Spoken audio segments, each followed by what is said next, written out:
आप देख रहे हैं इंडिया टाउन न्यूज, भारत की बात। नमस्कार, स्वागत है आपका हमारे खास बुलेटिन खबरें राजनांदगांव में और मैं हूं आपके साथ निशा। चलिए बुलेटिन की शुरुआत करते हैं, पर उससे पहले एक नजर आज की हेडलाइंस पर। भाजपा की जीत पर सीएम का बड़ा बयान, जनता के भरोसे और विकास मॉडल की जीत, मोदी नेतृत्व में नीतियों का दिखा असर।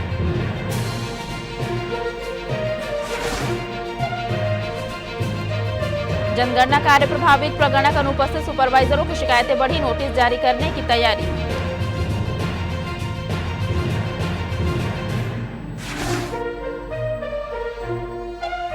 महतारी वंदन से सपनों को उड़ान, बचत से बनेगा ब्यूटी पार्लर, महिला की सोच बनी मिसाल, सीएम ने की सराहना।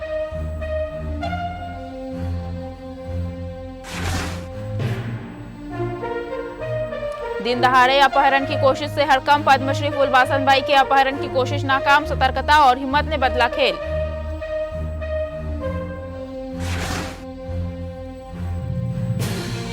छुरिया में विश्राम गृह का लोकार्पण, सुशासन तिहार में हुआ विधिवत उद्घाटन, सीएम विष्णुदेव साय सहित रहे कई दिग्गज मौजूद। सरकारी योजना का पैसा सिर्फ खर्च नहीं, भविष्य भी गढ़ सकता है, ये साबित किया है राजनांदगांव की एक महिला ने। महतारी वंदन योजना से मिलने वाली छोटी छोटी राशि को इकट्ठा कर अब वह अपने सपनों को नया आकार देने जा रही है, एक ब्यूटी पार्लर के रूप में। जहां अक्सर योजनाओं की रकम रोजमर्रा की जरूरतों में खर्च हो जाती है, वहीं इस महिला ने अलग सोच दिखाई। छत्तीसगढ़ के राजनांदगांव के मोतीपुर स्कूल मैदान में सुशासन तिहार का कार्यक्रम आयोजित किया गया था, जिसमें छत्तीसगढ़ के मुख्यमंत्री विष्णुदेव साय खुद यहां शिरकत लिए हुए थे। आपको बता दें कि सुशासन तिहार में एक महिला से मुख्यमंत्री विष्णुदेव साय ने सीधी बात किए हैं और बात करने के बाद महिला का कहना था कि महतारी वंदन योजना के अंतर्गत में उन्हें जो राशि 1,000 रुपए की राशि उन्हें आंतरित हो रही है, उन्हें जो मिल रही है, उस राशि को एक बार भी निकाला नहीं, बल्कि उसे जमा कर करके अपने ब्यूटी पार्लर का कोर्स किया, ब्यूटी पार्लर का काम सीखा और अब वो ब्यूटी पार्लर का दुकान डालने के लिए समर्थ हो चुकी है। यानी कि ये कहा जा सकता है कि मुख्यमंत्री विष्णुदेव साय की सरकार पे महिलाओं को एक सशक्त महिला का राह मिल रहा है। महिला जो है महतारी वंदन योजना के पैसे को जमा कर करके अपना स्वरोजगार खड़ा कर रहे हैं। अब महिला से सीधी बात करेंगे इस विषय पर, उन महिला का क्या कुछ कहना रहता है। हर महीने मिलने वाली सहायता राशि को खर्च करने के बजाय उसने उसे बचत में बदला और अब उसी बचत से अपना खुद का ब्यूटी पार्लर खोलने की तैयारी कर रही है। सालों से मन में संजोया सपना, जो आर्थिक तंगी के कारण अधूरा था, अब हकीकत के करीब है। खास बात यह रही कि महिला ने खुद मुख्यमंत्री विष्णुदेव साय से सीधे संवाद कर अपनी योजना साझा की। मुख्यमंत्री ने भी महिला की सोच और आत्मनिर्भर बनने की इच्छा की सराहना की। उन्होंने कहा कि सरकार की मंशा सिर्फ आर्थिक मदद देना नहीं, बल्कि महिलाओं को आगे बढ़ने का हौसला देना है। दरअसल ये कहानी सिर्फ एक ब्यूटी पार्लर की नहीं, बल्कि सोच में आए बदलाव की है, जहां मदद को अवसर में बदलकर महिलाएं खुद अपनी पहचान गढ़ रही है। जब से मिलत रही से तब से मैं जमा करे हो और पैसा इकट्ठा करके ब्यूटी पार्लर के कोर्स सीखे हो और अब मैं यहाँ दुकान डालना चाहता हूँ। अभी फिलहाल घर में चला 35 करोड़ की स्वीकृति। सीधा वार्तालाप इस पर बहुत अच्छा लगी से। अनुसंधान योजना के तहत पैसा मिली है, घर बारे में भी बताया कि से आपके रोजगार के लिए, हाँ रोजगार के लिए भी बताया कि से। तो बहुत अच्छा लगे सीएम जी से मिलके। क्या कहना चाहो सीएम साहब? बहुत बहुत धन्यवाद। 12 करोड़ 11 लाख और ख्याल से योजना हमेशा चलत रहे, ताकि हमार बहनी हमार महतारी महिला इसने मोर जैसे सीखे एक मौका मिले और कुछ करना चाहिए तो कर भी मौका मिले। राजनांदगांव में रेलवे सुरक्षा बल आरपीएफ ने ट्रेन पर पत्थरबाजी के मामले में 2 नाबालिगों को हिरासत में लिया है। आपको बता दें कि दोनों पर रेलवे एक्ट के तहत कार्रवाई की गई है। इस संबंध में आरपीएफ प्रभारी ने बताया कि घटना ज्ञानेश्वरी एक्सप्रेस के जनरल कोच में रसमड़ा दुर्ग रेलखंड के बीच हुई थी। पत्थरबाजी की सूचना मिलने के बाद आरपीएफ ने तत्काल जाँच शुरू की। जांच के दौरान टीम बघेरा गेट के पास पहुंची, जहां 2 नाबालिग संदिग्ध रूप से मौजूद पाए गए। पूछताछ में दोनों ने स्वीकार किया कि वे पहले तालाब में नहाने गए थे और बाद में आपस में निशाना लगाने को लेकर शर्त लगाई। इसी दौरान उन्होंने ट्रेन के जनरल कोच की ओर पत्थर फेंक दिए। आरपीएफ ने दोनों नाबालिगों के परिजनों को मौके पर बुलाया और उन्हें घटना की गंभीरता के बारे में समझाइश दी। अधिकारियों ने ऐसे कृत्यों को न केवल गैर कानूनी बल्कि यात्रियों की सुरक्षा के लिए गंभीर खतरा बताया। राजनांदगांव में उस वक्त सनसनी फैल गई जब दिन दहाड़े पद्मश्री फुलबासन बाई यादव को अगवा करने की कोशिश ने पूरे इलाके का माहौल गर्मा दिया। लेकिन कहानी में ट्विस्ट ये रहा कि आरोपी अपने प्लान में कामयाब हो पाते उससे पहले ही जागरूकता और जनता की हिम्मत ने खेल पलट दिया।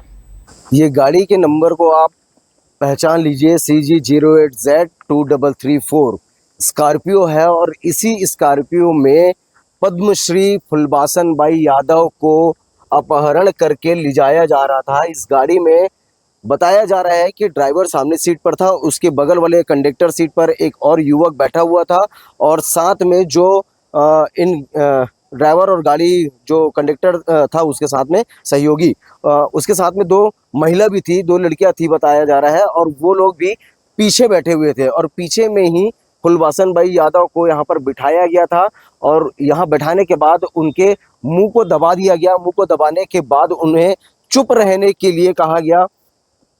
पुलिस जब इस गाड़ी को चेकिंग के लिए रोका तब पता चला कि यहाँ तो फुलबासन बाई यादव बैठी हुई है और उसके बाद फिर फुलबासन बाई यादव ने इस गेट के नीचे पर अपने पैर को निकाला और जिस तरीके से बताया उन्होंने तो अपने पैर को हिलाने की कोशिश किया, तब जाकर के पुलिस को भनक पड़ पाया कि यहाँ तो फुलबासन बाई यादव बैठी हुई है और फिर ये लोग कौन है जो फुलबासन बाई यादव के साथ में है। तो ये सूचना फिर पुलिस तक के पहुंची और तत्काल फिर फुलबासन बाई यादव को पुलिस जो है वो अपने साथ में ली। फिर पुलिस को फुलबासन बाई यादव ने अपनी पूरी आप बीती पूरी घटना बताई, तब जाकर के पुलिस चौकी सुकुलदहियान में उन्हें लाया गया है और वो चारों लोग जो इस घटने में सम्मिलित बताए जा रहे हैं वो चारों लोगों को भी यहाँ अभी पुलिस पूछताछ कर रही है। पूछताछ के बाद क्या कुछ खुलासा आता है, पुलिस के बयान का बस इंतजार होगा।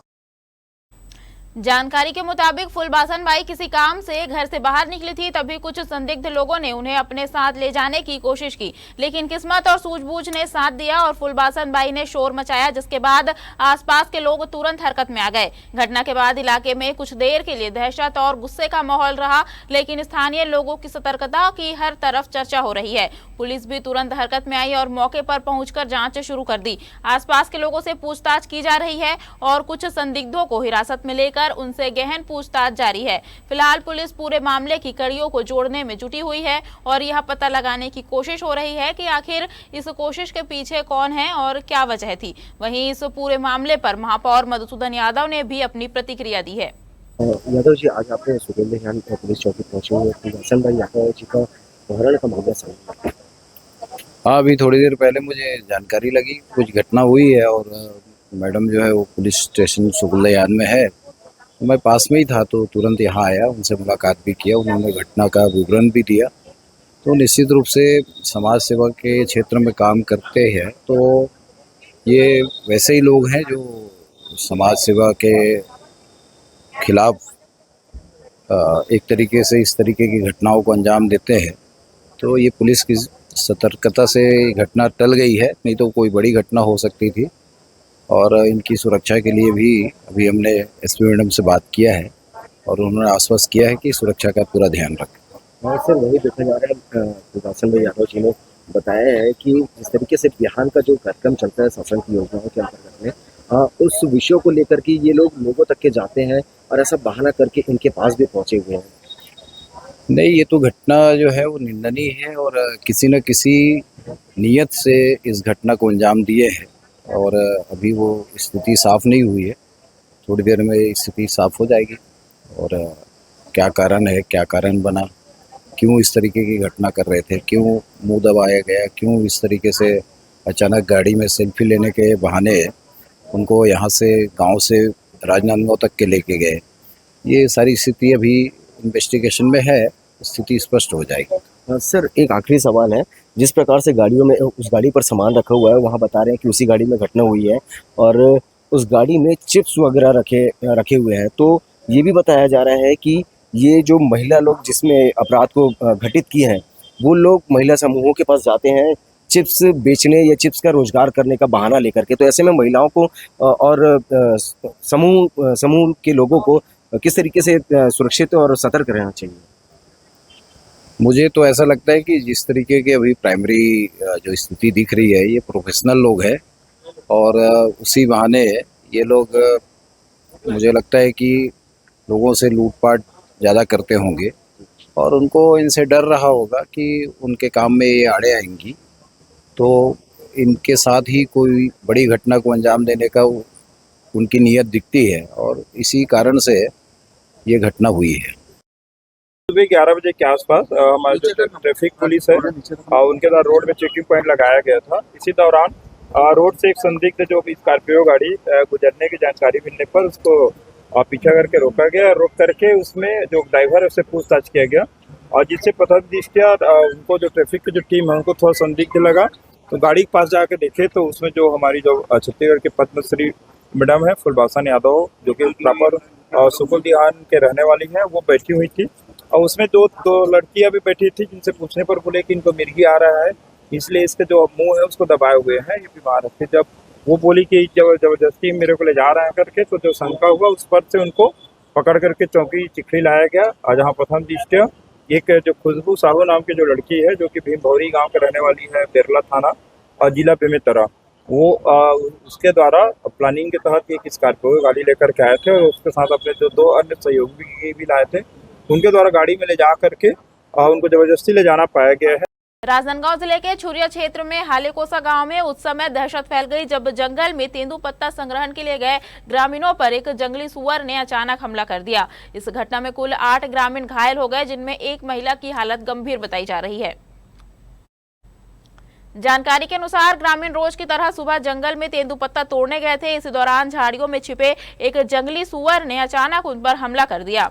आसपास मौजूद अन्य ग्रामीणों ने तुरंत मौके पर पहुंचकर घायलों को सुरक्षित बाहर निकाला और उपचार के लिए नजदीकी स्वास्थ्य केंद्रों में पहुंचाया। घायलों को प्राथमिक उपचार के बाद मेडिकल कॉलेज अस्पताल, छुरिया सामुदायिक स्वास्थ्य केंद्र और पाथरी स्वास्थ्य केंद्रों में भर्ती कराया गया है। घटना की सूचना मिलने पर वन मंडल अधिकारी अस्पताल पहुंचे और घायलों से मुलाकात कर उनका हाल जाना। उन्होंने डॉक्टरों से इलाज की जानकारी ली और हर संभव सहायता का आश्वासन दिया। वहीं वन विभाग ने मामले को गंभीरता से लेते हुए जांच शुरू कर दी है और जंगल क्षेत्र में निगरानी बढ़ा दी गई है। घटना के बाद हालेकोसा और आसपास के गांवों में दहशत का माहौल है। ग्रामीणों ने जंगल को जाने को लेकर चिंता जताई है। पट्टा तोड़े पर गिरी से मोर माँ और मोरे यहाँ मिसेज है, तो वही तरफ ना खेत के तरफ ऐस कथे अचानक और बाद में अचानक पीछे से वार कर दी। तो मोर पत्नी तो थोड़ा ठीक है, मतलब हाथ वाथ मन मोच है, माँ के हालत गंभीर है, बहुत ज्यादा लगे है माँ। नहीं हमेशा नहीं आए, लेकिन कभी कभी सुने रहे हो कि ये तरफ घूमते ऐसे करके, तब धीरे धीरे पता चले रही से कि ये तरफ आत रहते। अब का बैराज वगैरह हवे तो पानी वानी पिए ऐसे, लेकिन ये सब घटना आज तक अभी तक नहीं हो रही से। लेकिन अभी ये तेंदुपत्ता चालू हुए से 2 दिन हुए, थोड़े पर गई इस खेत की जस्ट बगल है और ज्यादा जंगल भी नहीं है। सुबह तेंदुपत्ता तोड़ाई के लिए कुछ ग्रामीण जंगल क्षेत्र तरफ गए थे, जिसमें सूचना मिली है कोहलाकसा के पास के क्षेत्र में 8 ग्रामीणों को जंगली सुअर द्वारा घायल किया गया है। उनका उपचार अभी किया जा रहा है। मेडिकल कॉलेज में यहाँ पे उनको रेफर कर दिया गया है राजनांदगांव में। घायलों को शासन द्वारा किस तरह की सहायता मदद की जा रही है? शासन का वन्य प्राणी क्षति करने में और घायल करने में मुआवजा राशि का प्रावधान है और उसमें 59,100 रुपीज़ देने का प्रावधान है। के अनुसार अभी हमारे मेडिकल कॉलेज में 4 लोगों को लाया गया है, जिसमें से 3 महिला और 1 पुरुष है और चारों का उपचार जो कैजुअलिटी में जारी है। उनको सर्जरी विभाग और ऑर्थो विभाग के दोनों विभाग के चिकित्सकों ने देखा हुआ है। उनमें से 1 की स्थिति थोड़ी गंभीर है, बाकी 3 की स्थिति ज़्यादा गंभीर नहीं है, जिनको आवश्यकता अनुसार सभी का एक्सरे और सीटी स्कैन वगैरह किया जा रहा है और जो आवश्यक उपचार रहेगा वो उनका और किया जाएगा। चुनावी नतीजों में भाजपा की बढ़त के बाद छत्तीसगढ़ के मुख्यमंत्री विष्णुदेव साय का राजनांदगांव दौरा चर्चा में रहा। अपने प्रवास के दौरान उन्होंने मीडिया से बातचीत करते हुए इस जीत को केवल राजनीतिक सफलता नहीं बल्कि जनता के भरोसे और विकास की स्वीकार्यता का परिणाम बताया। मुख्यमंत्री साय ने कहा कि प्रधानमंत्री नरेंद्र मोदी के नेतृत्व में देश भर में जो नीतियां लागू हुई है उन्होंने सीधे जनता के जीवन को प्रभावित किया है। उनका कहना था कि भाजपा की जीत का आधार घोषणाएं नहीं बल्कि जमीन पर दिखता विकास है। उन्होंने यह भी कहा कि विपक्ष की नकारात्मक राजनीति के बावजूद जनता ने स्थिरता, सुशासन और विकास के मॉडल को चुना है। उनके अनुसार केंद्र और राज्य की योजनाओं का लाभ सीधे अंतिम व्यक्ति तक पहुँचता है, जो वही विश्वास चुनावी नतीजों में बदल जाता है। राजनांदगांव में अपने प्रवास के दौरान मुख्यमंत्री ने पार्टी कार्यकर्ताओं से भी मुलाकात की और जीत में उनके योगदान की सराहना की। उन्होंने कहा कि यह सफलता किसी एक चेहरे की नहीं बल्कि बूथ स्तर तक जुड़े कार्यकर्ताओं की मेहनत का परिणाम है, जिन्होंने सरकार की नीतियों को घर घर तक पहुंचाया। देखिए, वहाँ की जनता पिछले 15 साल से टीएमसी की सरकार, ममता बनर्जी की सरकार से उब चुकी थी। वो कुछ कर नहीं रही थी, इतना तक कि केंद्र सरकार की योजनाओं को भी अपने प्रदेश में लागू नहीं करती थी, जबकि माननीय प्रधानमंत्री जी की अनेक कल्याणकारी योजनाएं होती थी। प्रधानमंत्री आवास योजना, जनधन खाता, आयुष्मान कार्ड योजना, ये सब कोई भी योजना वहां पर लागू नहीं करती थी और इसका भारी आक्रोश था जनता में। मैं स्वयं भी एक दिन एक जिले में गया था, 4 विधानसभा के प्रत्याशियों के नॉमिनेशन रैली में शामिल हुआ था। तो उस दिन जो कार्यकर्ताओं में आक्रोश दिख रहा था सरकार के प्रति और जो जनसैलाब उमड़ा था, उसी से हमको भी अंदाजा लग गया था कि यहाँ परिवर्तन की बयार बह रही है और निश्चित परिवर्तन होके रहेगा। और वो करके वहाँ के लोगों ने, वहाँ के कार्यकर्ताओं ने दिखा दी। जनगणना कार्यों में तकनीकी समस्याओं के बाद अब प्रगणकों की कथित लापरवाही और अनुपस्थिति ने प्रशासन की चिंता बढ़ा दी है। कई प्रगणकों के फील्ड से गायब रहने और मोबाइल फोन बंद मिलने के कारण डाटा इंद्राज का कार्य प्रभावित हो रहा है। सूत्रों के अनुसार विभिन्न सुपरवाइजरों द्वारा बनाए गए व्हाट्सएप ग्रुपों में लगातार इस स्थिति की शिकायतें दर्ज की जा रही है। सुपरवाइजर बार बार अपडेट मांग रहे हैं, लेकिन प्रगणकों की ओर से कोई प्रतिक्रिया नहीं मिल रही है। बताया जा रहा है कि प्रत्येक सुपरवाइजर के अधीन 8 से 10 प्रगणक कार्यरत है, जिनमें से केवल कुछ ही फील्ड में सक्रिय है, जबकि बाकी की कोई जानकारी उपलब्ध नहीं है। इससे जनगणना कार्य की गति पर प्रतिकूल असर पड़ रहा है। स्थिति को देखते हुए अब अनुपस्थित प्रगणकों को नोटिस जारी करने की तैयारी की जा रही है। इससे पहले सैटेलाइट मैपिंग और मकानों के नंबरिंग में भी दिक्कतें सामने आ चुकी है, जिससे प्रगणकों को अपने क्षेत्र में घरों की पहचान करने में परेशानी हो रही है। दरअसल प्रशासन का लक्ष्य है कि 30 मई तक जनगणना की प्रारंभिक प्रक्रिया पूरी कर ली जाए, लेकिन मौजूदा हालात ने समय पर काम पूरा होने को लेकर सवाल खड़े कर दिए हैं। वक्त हो चुका है छोटे से ब्रेक का, बने रहिए इंडिया टाउन न्यूज के साथ।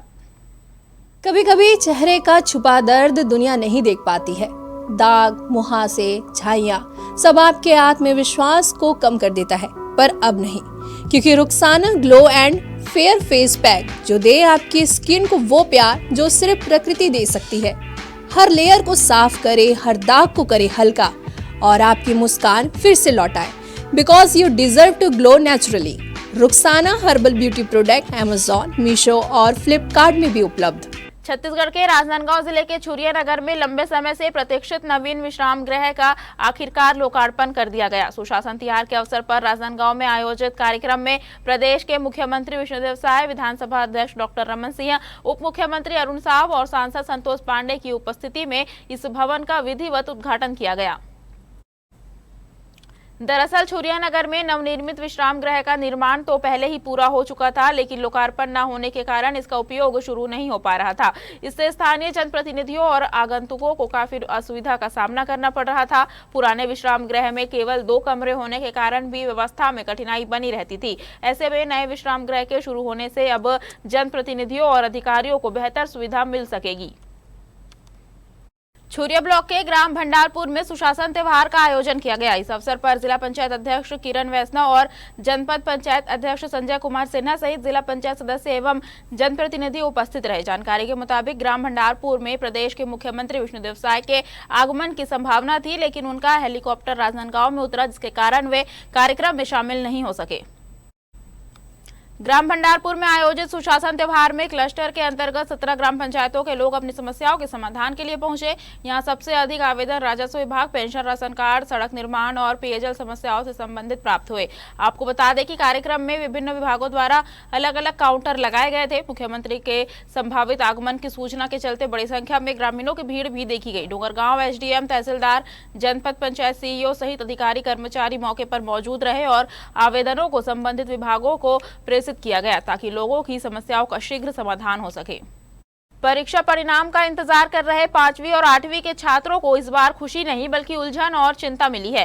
लंबे इंतजार के बाद जैसे ही अंकसूचियां स्कूलों तक पहुंची वैसे ही उनमें ऐसी गलतियां सामने आई कि शिक्षा व्यवस्था पर ही सवाल खड़े हो गए।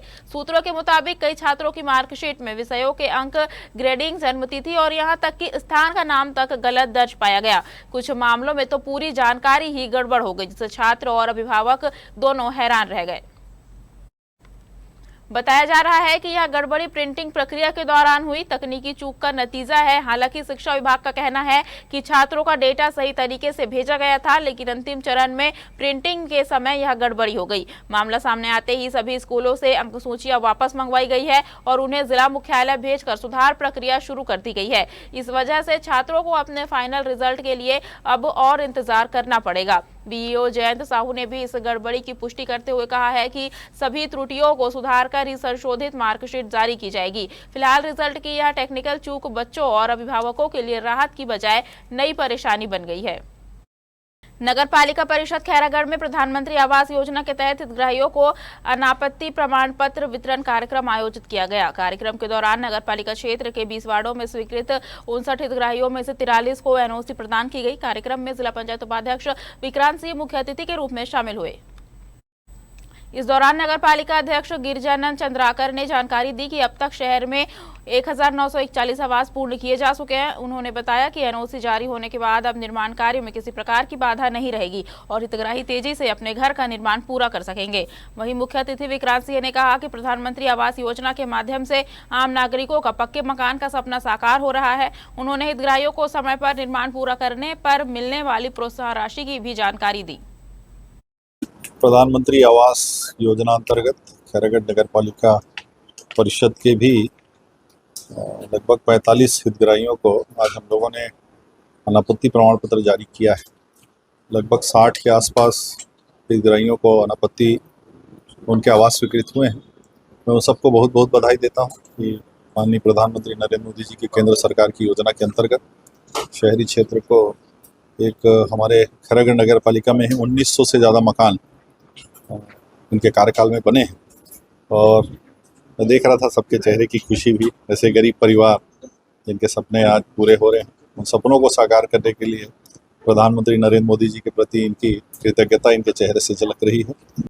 पश्चिम बंगाल, असम और पुडुचेरी में मिली जीत के बाद भारतीय जनता पार्टी के कार्यकर्ताओं ने खैरागढ़ में जोरदार उत्सव मनाया। शहर के प्रमुख स्थल राजीव चौक पर बड़ी संख्या में कार्यकर्ता एकत्र हुए और पटाखे फोड़कर मिठाइयां बांटकर खुशी का इजहार किया। ढोल नगाड़ों की धुन पर नाचते गाते कार्यकर्ताओं ने इस जीत को ऐतिहासिक बताया। नेताओं ने इस जीत को प्रधानमंत्री नरेंद्र मोदी के नेतृत्व और केंद्र सरकार की जन कल्याणकारी नीतियों का परिणाम बताया। जिला पंचायत उपाध्यक्ष विक्रांत सिंह ने कहा कि यह जनता के विश्वास और विकास की राजनीति की जीत है। उन्होंने कहा कि भाजपा सबका साथ सबका विकास के मंत्र पर कार्य कर रही है, जिससे समाज के हर वर्ग का समर्थन मिल रहा है। विक्रांत सिंह ने आगे विश्वास जताया कि पार्टी भविष्य में भी जनहित के मुद्दों पर सक्रियता से कार्य करती रहेगी। बधाई देना चाहूँगा भारतीय जनता पार्टी के प्रति जो लोगों का विश्वास रहा है और खासकर पश्चिम बंगाल, जहां मैं स्वयं भी रहा, मैंने देखा है कि किस तरह वहां आतंक की सरकार पिछले 15 वर्षों से काम कर रही है। वहां के हमारे कार्यकर्ताओं के संघर्ष का ये परिणाम रहा।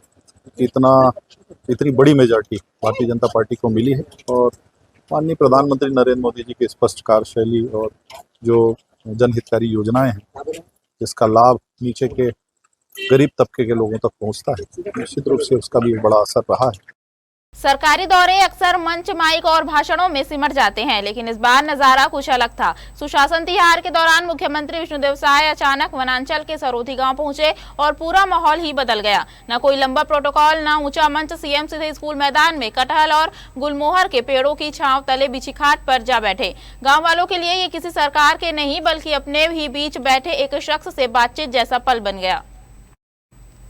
इस दौरान सीएम ने ग्रामीणों से सीधे संवाद कर उनकी समस्याएं सुनी। महिलाओं ने पारंपरिक रीति से महुआ और चार भेंट कर मुख्यमंत्री का स्वागत किया। चौपाल के दौरान जब ग्रामीणों ने जल जीवन मिशन के अधूरे कार्यों की शिकायत रखी तो मुख्यमंत्री ने सख्त रुख अपनाया। उन्होंने मौके पर ही लोक स्वास्थ्य यांत्रिकी विभाग के एसडीओ को तलब कर कार्यों को तत्काल पूरा करने के निर्देश दिए। उन्होंने स्पष्ट शब्दों में कहा कि विकास कार्यों में किसी भी प्रकार की लापरवाही बर्दाश्त नहीं की जाएगी। इसके साथ ही मुख्यमंत्री ने सरोधी गांव के विकास के लिए कई महत्वपूर्ण घोषणाएं भी की। इसके अलावा सीएम साय ने बताया कि उनकी सरकार ने पिछले 28 महीनों में मोदी की गारंटी के तहत आवास योजना, महतारी वंदन योजना और धान बोनस जैसे प्रमुख वादों को पूरा किया है।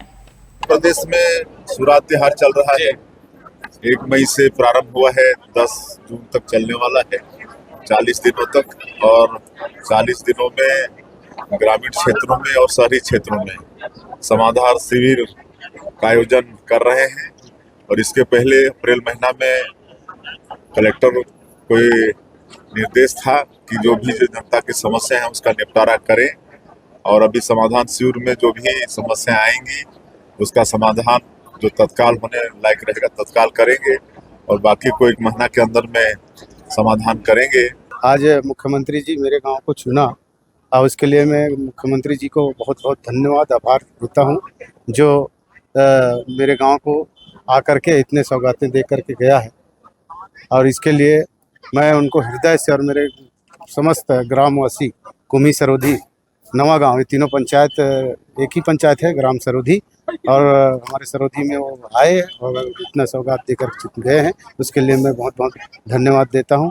मीडिया के लोगों को भी मेरा धन्यवाद है कि शासकीय पूर्व माध्यमिक शाला भवन जो कि जर्जर हो चुकी से पंचायत भवन के मांग है और हमार सबसे महत्वपूर्ण मांग से खाद्य गोदाम भवन के, और एक और महत्वपूर्ण मांग से कि हमारा यहाँ खैरागढ़ जिला मुख्यालय जासन ओकर लिए हमार आज वो सड़क के मांग करी, भूमि से लेके भोतली तक ओकर लिए भी मांग करे हैं और हमारे मांग ला आज वह पूरा करे के वादा करे।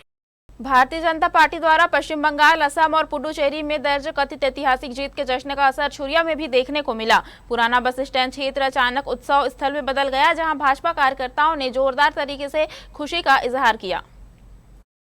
जैसे ही जीत की खबरें कार्यकर्ताओं तक पहुंची, माहौल में उत्साह की लहर दौड़ गई। कार्यकर्ताओं ने जमकर पटाखे फोड़े, एक दूसरे को मिठाई खिलाई और झलमुर्री एवं शरबत का वितरण कर खुशी साझा की। इस आयोजन में भाजपा जिला उपाध्यक्ष जगजीत सिंह भाटिया, जनपद पंचायत अध्यक्ष, नगर पंचायत प्रतिनिधि अजय पटेल और भाजपा मंडल अध्यक्ष की अगुवाई में कार्यक्रम को और भी भव्य रूप दिया गया। कार्यक्रम स्थल पर भारत माता की जय और भाजपा जिंदाबाद के नारों से पूरा इलाका गूंज उठा। पुराना बस स्टैंड के पास का यह नजारा मानो किसी त्योहार से कम नहीं लग रहा था, जहां राजनीति और उत्साह एक साथ रंग बिखेरते नजर आए। हमारे खास बुलेटिन खबरें राजनांदगांव में फिलहाल इतना ही। अब मुझे दीजिए इजाजत और आप देखते रहिए इंडिया टाउन न्यूज, भारत की बात। नमस्कार। आप देख रहे हैं इंडिया टाउन न्यूज, भारत की बात।